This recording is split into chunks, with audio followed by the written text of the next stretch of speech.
Friends, welcome to Chris 2021 live to the way. சின்ன சின்ன changes தாங்க ஒரு பெரிய மாற்றத்தையே கொண்டு வரும். அதே மாதிரி ஒரு 4 டிப் தாங்க நான் உங்ககிட்ட ஷேர் பண்ணிக்க போகிறேன்.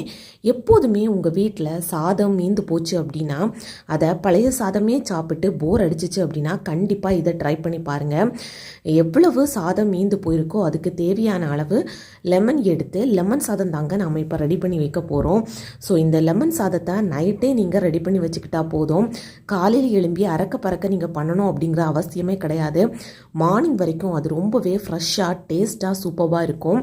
கண்டிப்பாக நீங்கள் பழைய சாதமே சாப்பிட்டுக்கிட்டு இருக்கீங்க அப்படின்னா ஒரு வாட்டி இந்த மாதிரி ட்ரை பண்ணி பாருங்கள். கண்டிப்பாக சாதத்தை வேஸ்ட் பண்ண மாட்டீங்க. இல்லை, பழைய சாதமே சாப்பிட்டு போர் அடிக்காது. இதுவும் கொஞ்சம் ஸ்பெஷலாக சூப்பராக இருக்கும்.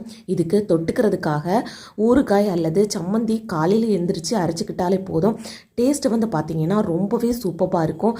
நாம் சுடு சாதத்தில் எப்படி லெமன் சாதம் வைப்போமோ அதே டேஸ்ட்டு மாறாமல் அப்படியே இருக்குங்க. செகண்ட் டிப் பார்த்திங்கன்னா, எப்போதுமே குழந்தைங்களுக்கு இந்த கீரையை பொரியல் பண்ணாலும் சரி, கூட்டு மாதிரி வச்சு கொடுத்தாலும் அவங்க சாப்பிடவே மாட்டாங்க. கண்டிப்பாக இந்த டிப்பை நீங்கள் ட்ரை பண்ணி பாருங்கள். அதுக்கு பொடிசாக கட் பண்ண கீரை எடுத்துக்கோங்க. கூடவே உங்களுக்கு எந்த மாதிரியான காய்கறி போடுறதுக்கு பிடிக்குமோ அதையுமே வச்சுக்கோங்க. நான் வந்து பார்த்திங்கன்னா இன்றைக்கி புடலங்காய் தாங்க. நார்மலாக நாம் எப்படி தாளிப்போமோ அதே மாதிரி தாளித்து எடுத்துக்கோங்க. பட் எனக்கு இன்றைக்கி வந்து பார்த்திங்கன்னா புடலங்காய் நான் வந்து ஆட் பண்ணியிருக்கிறேன். உங்களுக்கு பிடிச்சது மாதிரியான காய்கறியை ஆட் பண்ணிக்கிட்டு அரிசிக்கு கூடவே தேவையான அளவு பருப்பையும் ஆட் பண்ணிக்கோங்க. நான் 2 கப் அரிசிக்கு 1/2 கப் பருப்பு ஆட் பண்ணியிருக்கிறேன். இதுக்காக புளி எதுவுமே ஆட் பண்ண வேண்டிய அவசியம் கிடையாது.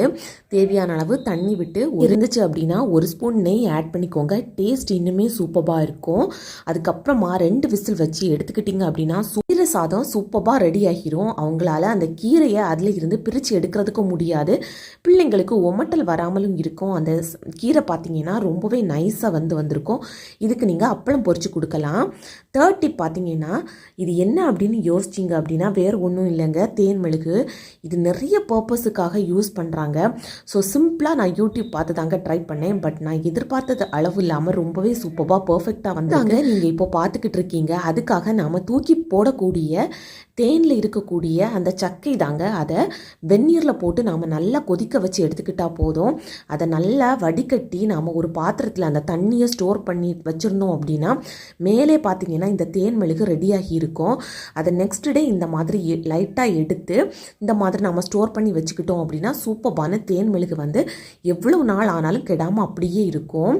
காலத்துலலாம் பார்த்தீங்கன்னா இந்த மாதிரி உடலுக்கு தீங்கு விளைவிக்கக்கூடிய இந்த ரிஃபைன்ட் ஆயில் அப்படிங்கிற ஆயில் ஐட்டம்னே கிடையாது.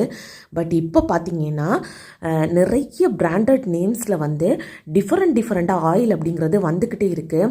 கண்டிப்பாக அதை வந்து ஒரு இக்கட்டான ஒரு எமர்ஜென்சி அப்படின்னா மட்டும் யூஸ் பண்ணிக்கோங்க. இல்லை அப்படின்னா செக்கில் ஆட்டக்கூடிய தேங்காய் எண்ணெய், நல்லெண்ணெய், கடலை எண்ணெய், கடுகு எண்ணெய் இந்த மாதிரியான எண்ணெய்களை வந்து உங்களுடைய ரொட்டீனில் வந்து யூஸ் பண்ணிக்கிட்டே இருங்க.